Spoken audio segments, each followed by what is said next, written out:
யோசேப்பை போல் நான் ஒழுங்கில்லை, நோவாவை போல் நீதிமானம் இல்லை,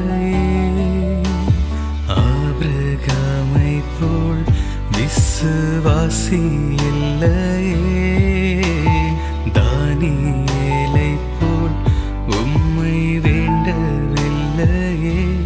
நான் நானாக தானாக வந்து நிற்கிறேன்,